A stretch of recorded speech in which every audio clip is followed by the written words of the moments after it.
dans cette nouvelle vidéo qui sera un peu particulière. Alors pour tout te dire, j'ai rencontré Christiana qui voyage ici à Bali, avec qui on a vachement sympathisé, qui est une fille adorable, et j'aimerais partager avec toi son histoire sur cette vidéo.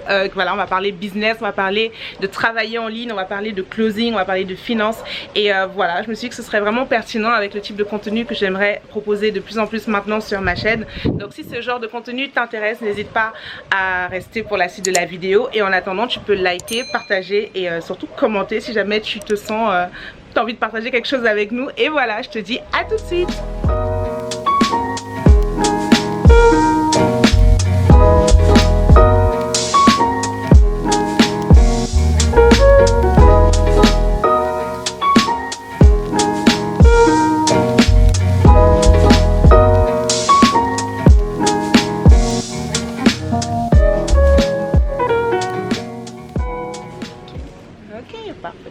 Déjà bienvenue dans cette vidéo, ça enregistre déjà depuis au moins 20 minutes. Oh merde. Okay. Alors moi c'est Christiana, j'ai 29 ans, donc je viens de Paris à la base. Je me définis comme coach mindset, je fais aussi du closing. Donc voilà, je suis aussi digital nomade, j'ai rencontré donc Anaël à Bali dans mon voyage et voilà, je sais pas quoi rajouter d'autre. Passionnée de dev perso, j'adore aussi le sport, beaucoup d'affinités, passions en commun avec Anaël, la nutrition, le sport, le fait de voyager, et donc ouais, c'est ça qui nous a réunis et pourquoi est-ce que je suis là aujourd'hui. Si on te demande aujourd'hui qu'est-ce que tu fais, enfin quand on parle de statut, tu sais, est-ce que tu as déjà réfléchi à ça? Ouais, effectivement, ouais, je me définis comme self-employed, donc self-employed, donc c'est vraiment ouais, le côté entrepreneur. Je travaille à mon compte depuis 3 ans et donc ouais, effectivement. Donc oui, entrepreneuse. Yes, entrepreneur. Tu es à ton compte depuis 3 ans? Yes, je suis à mon compte depuis 3 ans. Alors pour moi, comment ça a commencé Attends, tu as 29 ans, c'est-à-dire que tu as commencé à 26? Ouais, c'est ça. J'ai commencé à 26 ans. Comment est-ce que j'ai commencé? Pour moi, les débuts, ça a été dans le freelancing. Je suis du marketing en tant que community manager. J'avais pas mal d'amis à moi qui commençaient à se lancer sur internet et j'avais vu qu'il y avait un peu une sorte de manque par rapport au community manager. Il y avait personne qui faisait un peu les réseaux sociaux et qui avait un besoin dedans. Ouais. Et moi j'adorais les réseaux sociaux, j'adorais être sur Facebook, j'adorais ouais, le fait de pouvoir communiquer, connecter avec des gens. J'aimais ça et du coup je me suis dit bon bah, je vais profiter de cette occasion où je vois qu'il y a un besoin pour proposer mes services à mes amis. Et j'ai commencé comme ça, petit à petit, je commençais à travailler avec le premier entrepreneur avec qui je travaillais, il s'appelait Vincent, et il a un nom qui s'appelle Entrepreneur Malin, et donc du coup il a créé toute une communauté autour de ça. Et donc je faisais tous ces réseaux sociaux, ces pages de vente, j'ai commencé aussi à faire du copywriting du coup, commencé à toucher tout ce qui était community manager et copywriting. Il y a 3 ans, c'était pas encore la grande mode comme maintenant, non, du coup il n'y avait pas encore beaucoup de... Effectivement, ouais. C'était les prémices, quoi. Les premières personnes commençaient un peu à se lancer sur internet. Et donc voilà, j'ai vu qu'il y avait un besoin, j'ai commencé à faire cette première mission, ensuite on m'a recommandé, du coup j'ai commencé à travailler avec une autre personne. Et voilà, au fur et à mesure, j'ai commencé à faire mes premières marques sur les réseaux sociaux, comme ça. D'accord. Donc tes premiers clients, c'était tes amis? Ouais. Est-ce que c'était rémunéré ou tu rendais juste service pour au début? Alors moi au départ vraiment j'étais dans l'idée de vouloir rendre service et puis d'apprendre et puis de saisir cette opportunité, puis au final les personnes ont commencé à me rémunérer pour mes services. Okay. Parce que ils étaient satisfaits du travail et pour eux c'était important juste de faire ça. Donc, moi j'ai rien demandé, on m'a rémunéré, j'étais très contente. D'accord, en plus t'as rien demandé, d'accord, ça s'est fait naturellement. Après c'est des gens que tu connaissais aussi, donc j'estime que même pour eux... Oui, ouais, je pense que c'était aussi le côté de faire bien les choses et puis oui, je sais pas, rendre aussi le travail que j'ai fait. Ouais, la confiance, après je pense qu'il y avait du résultat derrière, tu vois, t'es pas... Ouais. S'ils proposent de te rémunérer, c'est-à-dire que tu fais bien le travail et que tu es vraiment digne de confiance et que ça continue, tu as vraiment su enchaîner ça en fait. Ouais, c'est vrai. Donc ça c'est cool aussi. Et après derrière tu disais qu'ensuite ça a commencé à se développer par rapport à ton réseau, donc les recommandations, ça c'est intéressant. Ouais, exactement. Tout simplement j'ai montré mon travail que j'avais fait avec Vincent. Je commençais à postuler du coup à d'autres personnes qui pouvaient rechercher et du coup bah, forcément les personnes commençaient à poser la question à Vincent comment elle travaille, comment elle était, etc. Et puis du coup, on m'a recommandé en me disant qu'elle kiffait, elle bien travaillé, etc. Et donc forcément bah, les personnes ont eu la confiance à la fois bah, de moi ce que je pouvais présenter et de mes anciens clients et donc au fur et à mesure ça a monté comme ça. Et j'ai commencé à faire mes premiers salaires dans le web marketing en étant community manager et en faisant du copywriting. Community management, ensuite tu atterris dans le copywriting. Yeah. Tu as plusieurs capacités, tu as plusieurs compétences du coup. Yes. Ensuite, comment ça a évolué j'avais aussi un de mes rêves, un de mes objectifs, c'était d'habiter à Londres. Vraiment, Londres, c'était quelque chose qui m'attirait beaucoup. Et du jour au lendemain, alors que je faisais mon freelancing, je me dis, j'ai bien envie d'aller tester Londres. Vraiment, j'ai ce truc de, ok, si tout est possible, si je peux faire tout ce que je veux de ma vie, je vais à Londres, je vais vivre à Londres et je vais faire tout ce que je veux là. Du coup, j'emménage à Londres en 2018 et à ce moment-là, j'avais toujours un peu un pied dans le freelancing, mais j'avais un peu envie cette ambition de rentrer dans une grosse compagnie start-up anglaise et voilà, faire un peu mes preuves. Et je savais que si je rentrais dans une start-up, je pouvais toucher un peu à tout, donc à la fois le marketing et monter très vite en compétences et avoir un poste à responsabilité. C'est un peu ce que j'avais envie de tester. Je commençais à postuler et attends, je vais te raconter un peu mon histoire de comment je suis arrivée à Londres parce que là je suis en train de sauter des détails. Non, parce que là je vois ton goal, ça je connais ça, je savais pas. Travailler vraiment pour une start-up anglaise et tout ça. Ok, parce que c'est vrai que dans le monde du digital on a tendance de se désolidariser de tout ce qui est start-up, entreprise, même si on travaille avec des entrepreneurs, mais c'est pas la même chose. Exactement. C'est intéressant. Mais il faut surtout que je vous raconte mon histoire de Londres parce que c'est un truc de fou. C'est que déjà moi je vais à Londres, j'avais pas forcément d'argent de côté, rien du tout, je savais pas où est-ce que j'allais vivre, je savais pas du tout ce que j'allais faire parce que j'avais envie de travailler quelque part. Et je décide de partir du jour au lendemain et en 24 heures, ce qui s'est passé, c'est que j'ai trouvé à la fois mon appartement et à la fois j'ai postulé un emploi, on m'a pris directement un rendez-vous et le lendemain on m'a recruté en tant que c'était trainee manager dans une compagnie marketing. Donc c'était incroyable pour moi parce que j'avais vraiment ce truc de wow, ok, je peux vraiment le faire. C'est vraiment possible de tout faire. En 24 heures. En 24 heures, j'avais mon appart et mon emploi. Donc vraiment trop bien. Wow. C'est incroyable. Ouais. Vraiment toute puissante ici en mode vas-y, je peux vraiment tout faire. Ouais, comme quoi des fois, même quand tu calcules pas et que les choses sont pas... Tu sais que t'as pas le plan B, t'as pas le plan C, tu te lances vraiment avec la foi comme on dit en fait grossièrement. Et que les choses se débloquent d'elles-mêmes et les choses arrivent quoi. Juste de sauter le pas quoi et un peu comme provoquer sa chance, je pense que ça marche beaucoup aussi comme ça. Moi j'ai l'impression quand je fais un peu un sort de fil de recul sur mon histoire, mon parcours, je fais vraiment toujours provoquer ma chance quoi. Je suis toujours allée à la rencontre des gens, proposer mes services, dire est-ce que tu as un besoin quelque part. J'ai vraiment toujours envie de provoquer ma chance et ça a marché. Un petit dev perso dans le fond, mais c'est ça en fait, il faut aller le chercher quoi. C'est vraiment bien cette expression provoquer sa chance parce qu'il y a beaucoup de gens qui pensent que c'est de la chance. C'est juste de la chance que toi t'es plus chanceux que quelqu'un d'autre ou que certains sont trop malchanceux. C'est vrai qu'on a beaucoup qui pensent comme ça et qui du coup vont se minimiser, vont redescendre leur objectif alors que non en fait tu es aussi capable de faire pareil que l'autre personne. Peut-être que justement tu connais pas son histoire, peut-être qu'elle est partie provoquer sa chance et du coup toi aussi tu peux faire pareil.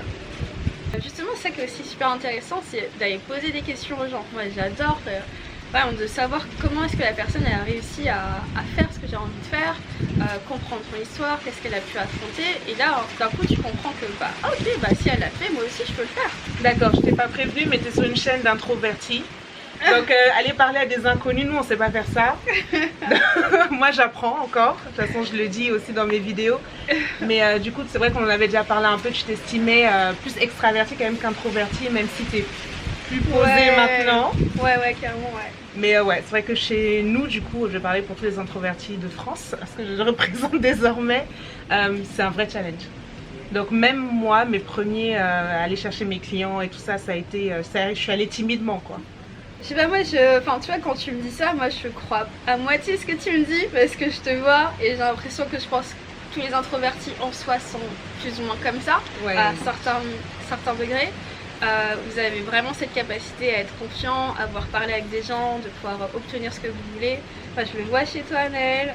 Anaëlle est en public, quand on va dans les restaurants, quand on va faire des meet-up avec plein d'entrepreneurs, elle est à l'aise, elle parle avec les gens. C'est pas une introvertie, on ne va pas voir que c'est une introvertie. Tout ça pour dire que forcément il y a des moments où tu vas être moins introverti et c'est justement ces moments-là où tu peux aller chercher ta chance, aller la chercher, d'ailleurs la provoquer et faire des choses qui sont différentes par rapport à ce que tu fais d'habitude. Ouais, bah, comme tu disais, c'est là où toutes les belles choses arrivent en fait, que tu te crées des vraies opportunités, que tu rencontres vraiment des gens intéressants. Et bah, c'est quand tu sors de ta zone de confort, hein, on revient un peu sur ça. C'est clair. D'accord, du coup là tu es à Londres. Jusqu'ici, tout se passe bien, les choses s'alignent et tout ça. Professionnellement, comment ça évolue du coup avec la start-up, tout ça? Yes, bah en fait, au final, j'ai pas du tout kiffé. Mon expérience en tant que training manager, ça m'a pas plu. L'ambiance était pour moi pas aussi alignée avec les valeurs qu'elle présentait publiquement. Donc au bout de peut-être un mois, j'ai décidé d'arrêter. Je suis allée dans une autre entreprise de marketing à ce moment-là, une start-up également. Et j'étais prise en tant que copywriter. Donc je vous avais dit que j'avais un peu fait du copywriting. Donc là j'avais vraiment le poste officiel copywriter où je devais créer du contenu, transcrire des vidéos en texte.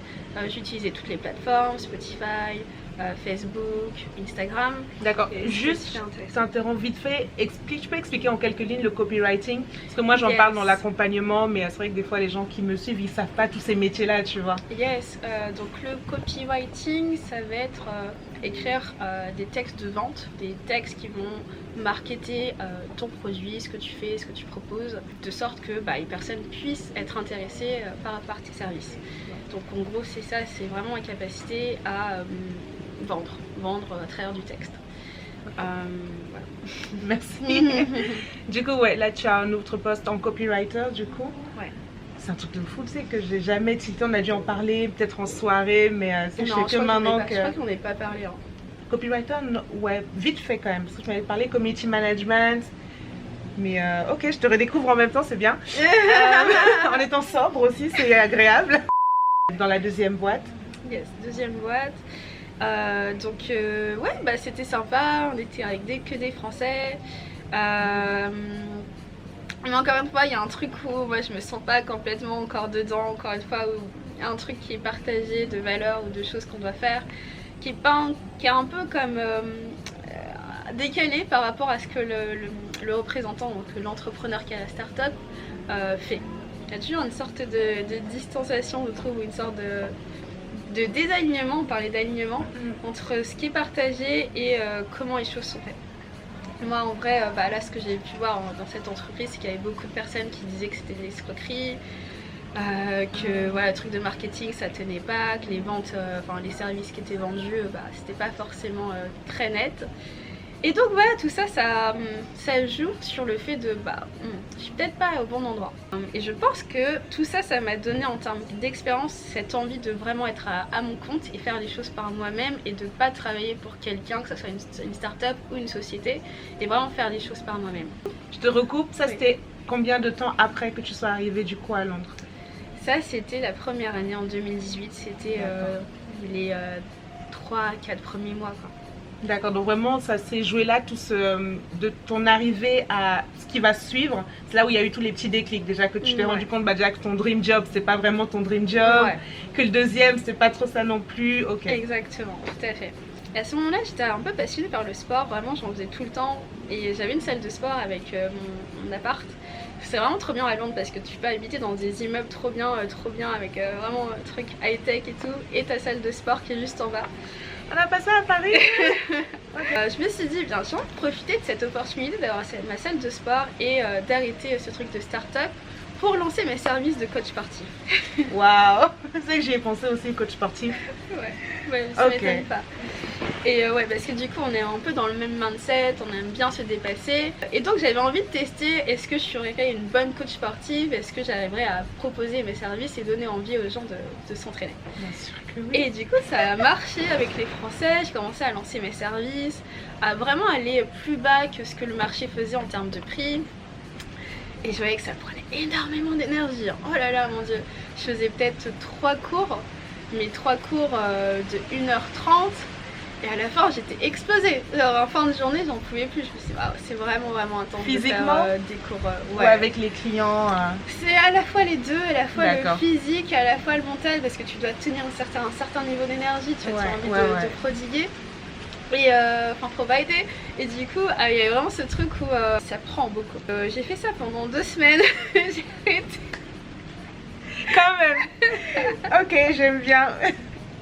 Parce que tu vas au bout des choses, tu les accomplis et après voilà, tu sais si c'est fait pour toi ou non. Et ça c'est ce qui est génial, tu t'arrêtes pas avant. J'ai vraiment ce truc là de vouloir tester et de me rendre compte à quel point c'est vraiment ce que je veux ou pas quoi. Non, ça c'est génial, parce que la plupart des gens ce qu'ils vont faire c'est qu'ils vont anticiper, ils vont se dire ah mais ça c'est pas pour moi parce que XY ou je serai pas à la hauteur. Ou tu vois, ils ont juste peur en fait d'y aller et au final eux-mêmes ils jugent que c'est pas pour eux ou que ça ne les convient pas, alors qu'au final quand tu fais les choses tu peux avoir une autre vision.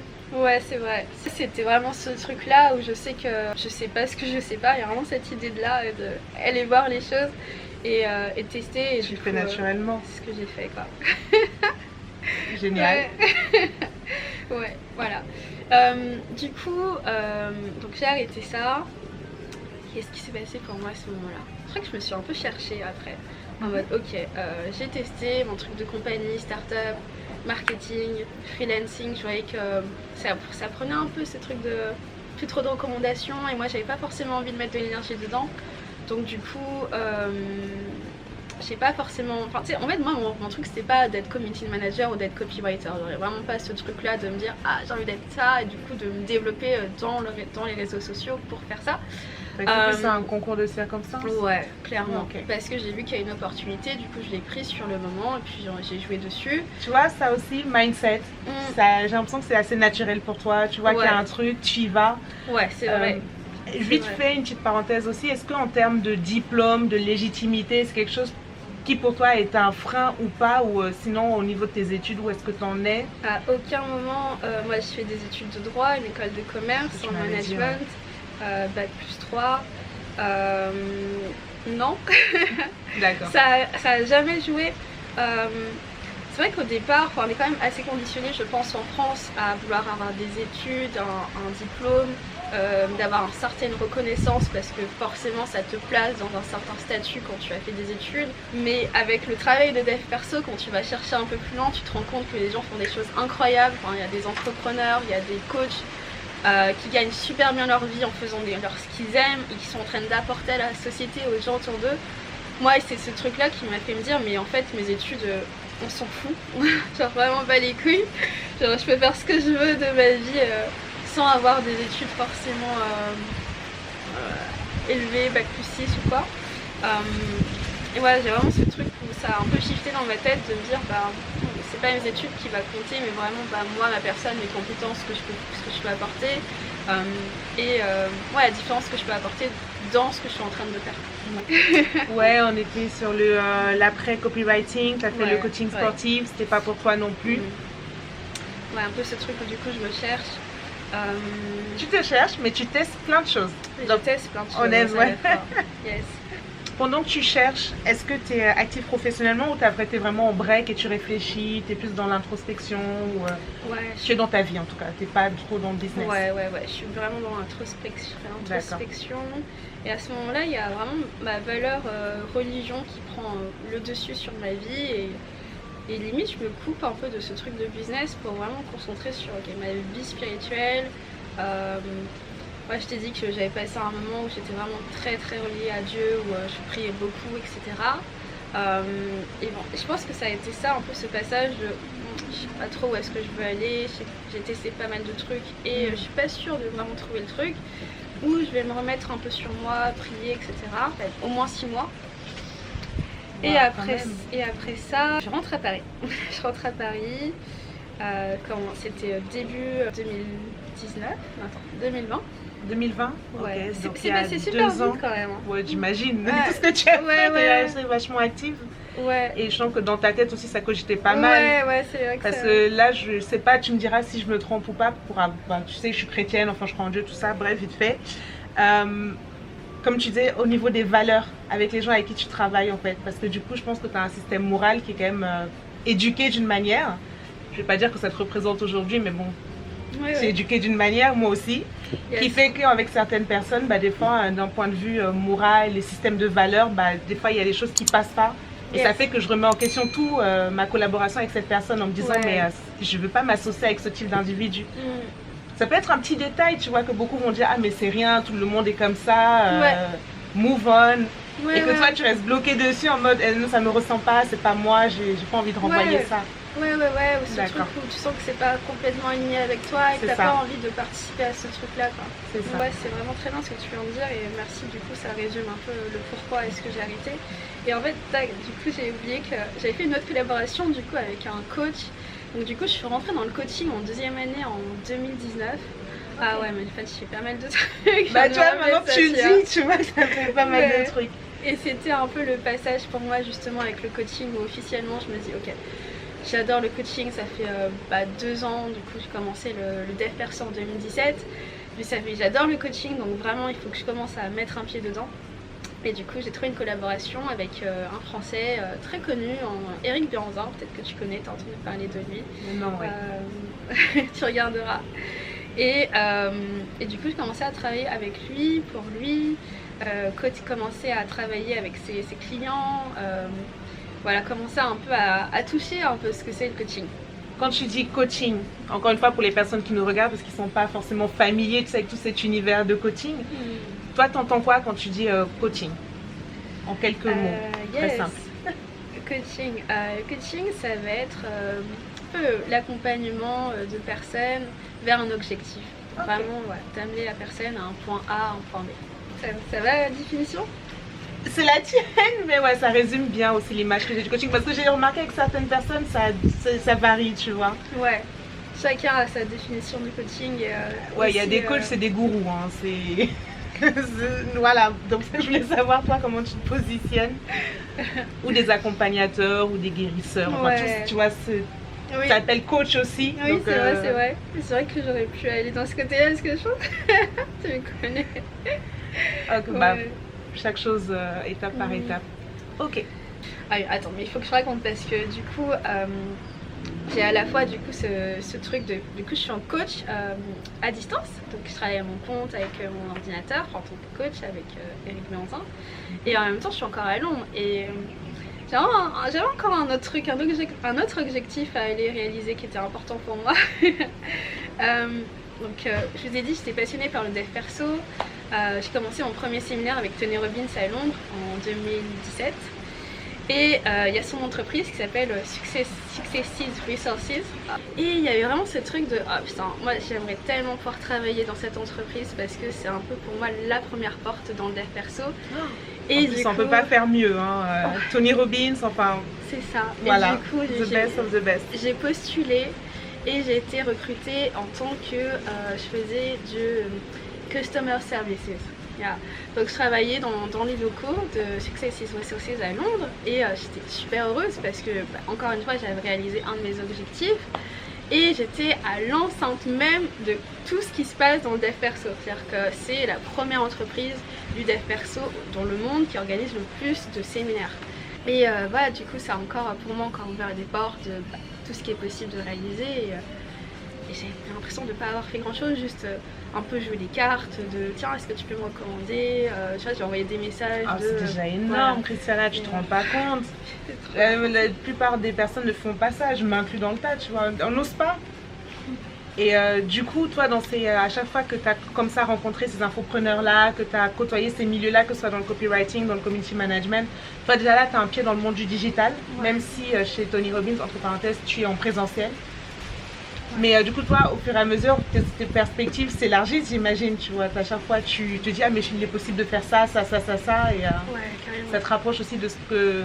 de la suite, du coup. Toujours de ce que je veux et un peu toujours cette question de qu'est-ce qui m'inspire le plus dans tout ce que je suis en train de faire, à quel point j'ai envie de faire telle chose, est-ce que j'ai envie de rester dans cette entreprise en tant qu'employé et représenter du coup cette marque, est-ce que j'ai plutôt envie de rester en tant que coach, est-ce que j'avais encore toujours, comme je disais, ce travail à distance en tant que coach. Donc du coup j'avais les deux, à la fois ce truc en présentiel et ce truc à distance, et qu'est-ce qui m'inspire le plus entre les deux, enfin, qu'est-ce que j'ai envie de faire.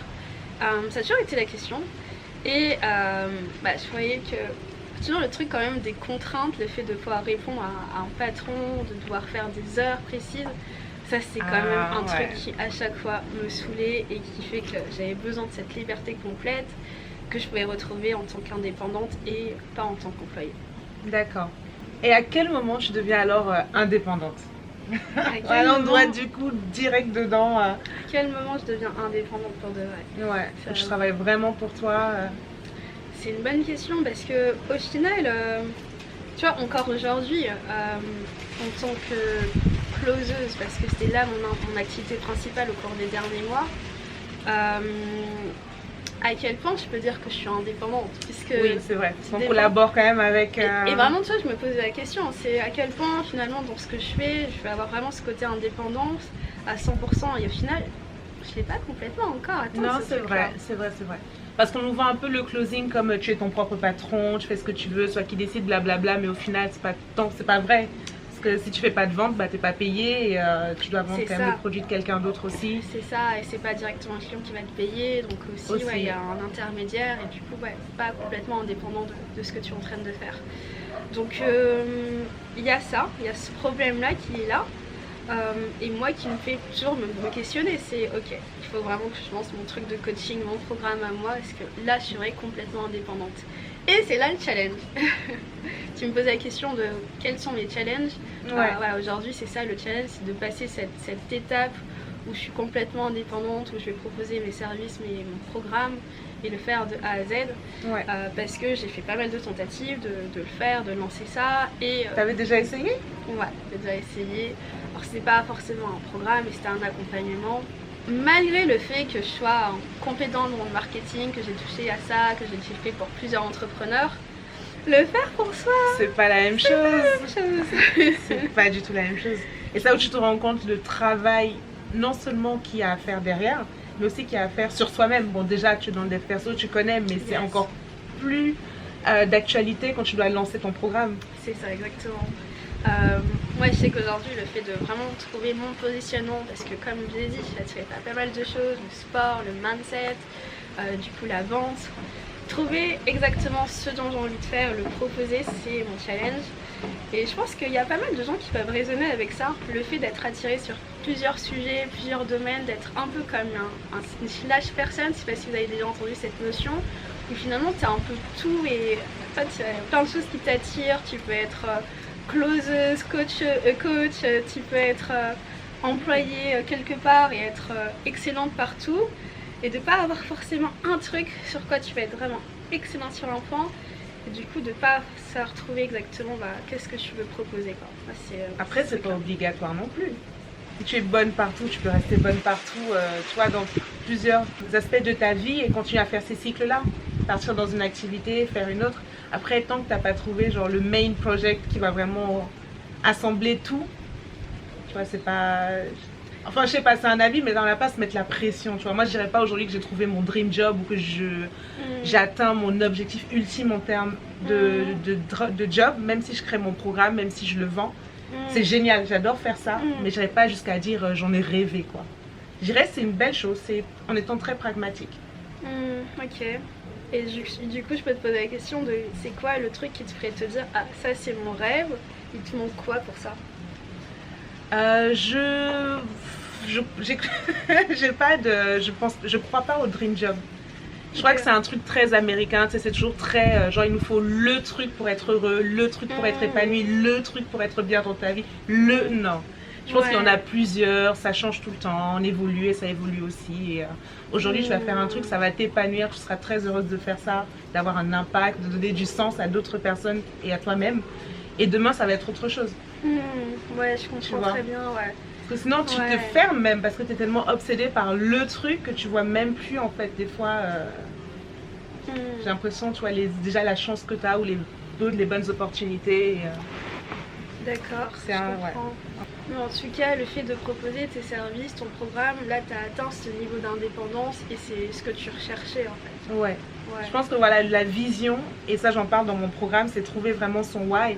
Et ton why, c'est pas avoir plus d'argent ou voyager ou être digital nomade. C'est quelque chose qui t'anime vraiment en fait et qui fait que tous tes jobs, tout ce que tu vas trouver dans ta vie sera toujours related to that. Tu vois, et moi c'était le désir de liberté. Moi je sais que je pouvais faire n'importe quel job de la terre tant que ça me permettait de voyager, d'être libre, de pouvoir comme ça en une semaine me dire je bosse pas. Et la semaine d'après enchaîner, tu vois. Ça je pense que ça c'était le goal, la liberté. Yes, et c'est intéressant ce que tu es en train de dire, c'est parce que donc, à la fois tu peux le faire en ayant ton programme, en ayant tes services, mais tu peux aussi vivre tout ça en étant closeuse, en étant coach, en étant autre chose que tu peux être indépendant comme copywriter ou community manager. C'est ça que c'est super intéressant et aussi la problématique derrière, c'est que tu peux tout faire, gagner un certain niveau d'indépendance et en même temps ne pas être 100% quand même indépendant parce que tu peux dépendre de X choses. À la fois tu peux dépendre de tes clients, à la fois tu peux dépendre de ton patron. Dépendre toujours de quelque chose. Ouais. C'est ça que je pense qui résume bien le truc de je suis peut-être pas encore au bon endroit, mais en même temps, est-ce qu'il y a un bon endroit, tu vois? Très bonne question, je pense que c'est très pertinent aussi. Après, certains diront rentier, genre quand t'es rentier, tu n'as pas besoin de faire grand chose. Mais c'est pareil, tu dépends toujours quand même. C'est pas vrai en fait. Il y a un tremblement de terre, ton bien il s'effondre comme ça, tu sais, t'as rien demandé à l'univers et ça te tombe dessus. T'as parlé à... Est-ce que t'as déjà eu une conversation, genre de poser des questions aux rentiers, vraiment de comprendre est-ce qu'ils sont vraiment bien? Ouais, non, mais je sais qu'il y a beaucoup de paperasse, enfin c'est... Moi j'ai questionné, tu vois, souvent les personnes qui sont dans ces trucs-là, et en fait au final ils sont même pas libres. Ils ont tellement de choses. Faut gérer tout ça. Il y a tellement de choses qui dépendent de gérer, de gestion, je sais pas, enfin, tellement de stress autour du truc d'être rentier qu'au final, cette vie de liberté, ils l'ont même pas, quoi. Ils l'ont sur le papier parce qu'ils vont avoir l'argent, mais à côté de ça, il y a tellement de choses qui doivent gérer que. Enfin, moi je serais stressée d'avoir cette vie-là. Ils sont enchaînés. En parlant d'argent, au cours de ton évolution, du coup. Tu m'as dit que ça te dérangeait pas de parler d'argent. Ouais, grave, vas-y. Au cours, par rapport à ton parcours, donc du moment où tu arrives à Londres et jusqu'à maintenant, aujourd'hui à Bali, comment tu t'es observé en termes de finances? Est-ce qu'il y a eu, tu as vu les choses augmenter? Est-ce qu'il y a un job qui t'a, enfin, un métier qui t'a le plus rapporté? Et voilà. Yes, carrément. Moi, là, c'est vraiment le coaching et le closing, quoi. Ça a vraiment été ça qui m'a le plus rapporté. Mon métier en tant que copywriter ou truc de community manager, c'était basique. Mais ouais, à partir du moment où vraiment j'étais coach, où j'ai proposé mes services sur internet, là j'ai eu une vraie différence. Donc il y a déjà un premier palier de 10 000 € qui ont été atteints juste dans le coaching. Wow. Et je suis montée au palier suivant avec le closing à 15 000. Donc voilà, c'est des chiffres intéressants. Du coup, là aussi au niveau de l'argent, parce que tu as quand même réussi à te faire pas mal d'argent en peu de temps, il me semble aussi. Ouais. Est-ce que tu as l'impression que ça t'a apporté en termes de liberté et toi, du coup, par rapport à tes projets, comment Parce que du coup, ça fait augmenter aussi, tu sais, la donne quand tu peux toucher autant d'argent et que tu as envie de te lancer à ton compte et tu sais que ça va pas forcément être le cas la première année ou la deuxième, enfin, tu vois ce que je veux dire? Ton rapport à l'argent évolue, quoi. C'est une superbe question. Je te remercie. Du coup, déjà, moi, ce que j'ai envie de dire, c'est que quand tu as touché ce genre de résultats en très peu de temps, forcément, ça te re-questionne sur... ça redéfinit ta notion d'argent, ça te redéfinit ta capacité à avoir de l'argent, à générer de l'argent. Moi, aujourd'hui, j'ai aucun stress par rapport au fait de générer de l'argent demain. Genre, je sais que je peux le faire... tu l'as fait une fois, tu peux le refaire. Voilà, en claquant des doigts.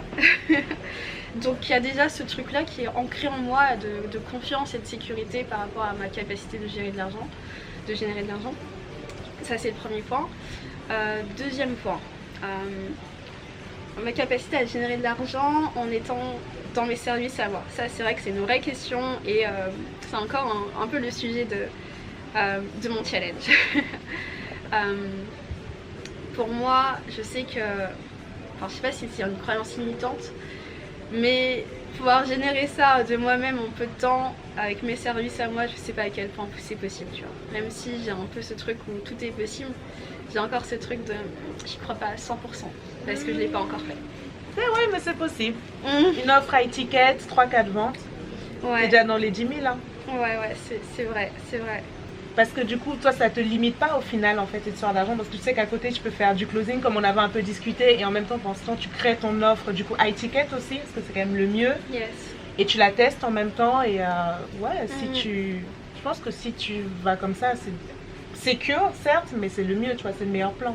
Ouais, c'est clair. Il y a un peu cette question de est-ce qu'il faut se focaliser ou pas sur un truc, vraiment d'être à 100% sur quelque chose pour le faire marcher. Mais ouais, on verra. Là, je me donne aussi cet été pour pouvoir le tester tranquillement sans avoir de pression dessus. Peut-être les 3 mois là qui vont venir jusqu'au mois de septembre. Voilà, c'est un peu le plan. Ok. On va terminer sur 2 dernières questions, du coup un peu plus généralistes. Voilà, qu'est-ce qui t'emmène du coup à Bali Yes. Bali, ça a été un rêve aussi, pareil. Hein, ça faisait 2 ans avant, par rapport au Covid, où je voulais venir en 2020, passer le Covid ici. Ça n'a pas été possible parce que les frontières étaient fermées. Enfin, c'était super compliqué de rentrer sur le territoire. J'avais pas voulu faire de 2e dose. Je voulais faire vraiment une seule injection. Finalement, je l'ai fait parce que je voulais réaliser quand même ce rêve, tu vois, de venir à Bali. Et je regrette pas du tout. Voilà, donc vraiment Bali c'est un de mes rêves et je suis vraiment très heureuse d'être ici, c'est incroyable, genre la vie ici c'est tellement sweet, on mange bien, les villas elles sont trop belles, les piscines et tout, enfin ouais, c'est vraiment une vie incroyable. Puis t'as une belle communauté aussi d'entrepreneurs, de digital nomades, très important, l'entourage. Je rencontre des gens tous les jours, t'as des conversations de malades tous les jours avec des gens, genre des Australiens, des Américains, des Allemands. Ouais. Donc ouais, non, c'est juste fou et puis voilà, vraiment c'était un de mes rêves et je suis super contente d'être là. On est contente que tu sois là aussi, c'était génial en tout cas de te rencontrer et d'échanger. Ça me fait super plaisir. Moi aussi du coup je vais avoir une question pour toi. Allez, je vais essayer de trouver un truc là. Tu dirais que c'est quoi qui fait aujourd'hui toi ta réussite personnelle? Qu'est-ce qui a fait, c'est quoi un peu les caractéristiques, les choses qui font qu'aujourd'hui tu es là où tu es? Tu sais, c'est un point important, c'est le point numéro 1 de mon accompagnement, c'est la leçon number 1. C'est pour avoir des choses que tu n'as jamais eues, il faut faire des choses que tu n'as jamais fait. D'accord, donc c'est vraiment le mindset pour toi qui t'a fait... Ouais, j'ai tout changé. Après, quand j'en parle, j'ai une de mes clientes qui m'a demandé mais j'ai pas envie de me changer, genre je suis bien comme je suis, tu vois, mais c'est pas comme ça, c'est pas te changer toi, te métamorphoser. C'est les choses que tu veux avoir vont nécessiter de toi que tu développes certaines capacités, compétences, mindset, des qualités, tu vois. Et ces choses-là, des fois, il faut aller se battre contre ces natures profondes, tu vois. Moi, je sais que je suis quelqu'un, je le dis souvent dans mes vidéos, je suis quelqu'un d'extrêmement feignant et de paresseux. Mais vraiment, j'ai la flemme à un point, je t'en parle en plus à chaque fois, ça te fait rigoler, mais c'est vrai. Moi, si tu me donnes pas un coup de fouet, je fais rien, tu vois. Et le fait d'avoir une envie, d'avoir un goal et de me dire que si je voulais l'atteindre, ben, il va falloir que j'acte en fait, tu vois, sur ma flemme. Bah ça a changé plein de choses sur moi. Donc je reste une flemmarde, donc je reste avec ma personnalité de base, hein, je suis pas devenue quelqu'un d'autre. Mais je porte une attention particulière justement à cette faiblesse-là. Et je la laisse pas s'installer, je la laisse pas m'empêcher d'aller au-delà des choses en fait. Yes. Comme avec ma timidité, mon introversion, je laisse plus ces choses-là m'arrêter. Voilà. Et c'est super intéressant parce que du coup il y a à la fois ce truc où tu actes à travers toi ta faiblesse ou le truc que tu as défini, tu vas aller contre, ou en tout cas aller au-delà. Et j'ai vraiment du coup ce truc où tu as une vraie compréhension de toi, tu vois, tu as une vraie connaissance de toi qui fait qu'aujourd'hui du coup tu as vraiment pu agir, aller vers ce qui était important pour toi, tes objectifs. Il faut se connaître, il faut être humble je pense, parce qu'on aime bien tu sais, se gonfler un peu, c'est naturel, on n'aime pas voir nos faiblesses et moi je pense que c'est l'inverse qu'il faut faire, il faut être hyper conscient de ses faiblesses. Autant on a des qualités, je pense qu'on a tous des super pouvoirs, mais autant tes faiblesses, c'est là où tu dois travailler au final, tu vois. Et bon, c'est tout le principe du dev perso aussi, mais tout en les acceptant, pas en essayant d'aller à l'encontre non plus. Ouais. Comme tu l'as bien dit, en plus en allant au-delà, pas à l'encontre. C'est pas la même, c'est pas vraiment la même approche. Ok, super intéressant. Du coup, pour vraiment résumer, je pense le truc, j'ai l'impression que cette interview elle tourne autour de se connaître et tester aussi. Du coup, je pense que c'est vraiment ce truc où tu vas tester des choses et c'est justement ça qui va te permettre de plus te connaître, savoir toi ce que tu aimes, qu'est-ce qui t'inspire le plus. Et quand tu vois tout ça en toi, quand tu vois ce qui t'inspire le plus, peut-être aussi les choses à dépasser ou à aller au-delà comme tu disais, ça, à dépasser. Bah là, après d'ailleurs, tu vas être encore plus dans ce qui t'inspire, d'avoir cette vie qui est plus alignée avec toi. Tu parles de quoi? Est-ce que tu dis, comment tu parles de la vie? Est-ce qu'il y a un terme? Est-ce que c'est digital nomade l'objectif derrière ton programme? Dans le programme, je parle pas vraiment digital nomade, mais c'est plus comment vivre au travers d'internet, en fait, travailler en ligne. Bien sûr, une fois que je travaille en ligne, tu peux devenir digital nomade, ça va être une conséquence, mais l'idée c'est de pouvoir travailler en ligne, vu qu'en ce moment il y a beaucoup de personnes, je pense, dans la vie réelle qui sont limitées parce que pas assez de diplômes, parce que X, Y, alors qu'en ligne, j'ai l'impression qu'il y a de plus en plus d'opportunités. Et qu'il y a de plus en plus de demandes et d'offres parce que les choses sont nouveaux, tu vois. Et tu peux arriver à n'importe quel moment, apprendre et te créer une compétence et devenir expert dans ton domaine. Par rapport, tu vois, au monde traditionnel qu'on connaît. Mais il faut travailler pour ça aussi. Il faut avoir beaucoup de discipline parce que tout est à distance. Connaissance de soi, encore une fois. Et donc, toujours. Du coup, quand tu as cette connaissance de toi, et ben forcément, tu vas être plus à même de proposer tes services, de savoir qu'est-ce qui est le plus juste pour toi et d'avoir du coup des compétences en service pour d'autres personnes. Voilà, ça résume, je pense. Exact. Merci pour l'accueil. Merci à toi. Merci beaucoup. Je mettrai les coordonnées de Christiana si vous voulez aller voir son Instagram et suivre ses aventures du coup. Yes, sur Facebook. Yes. Thank you guys. Next, Aïda, la rockstar, dans sa position la plus confortable. Ciao guys. Yes.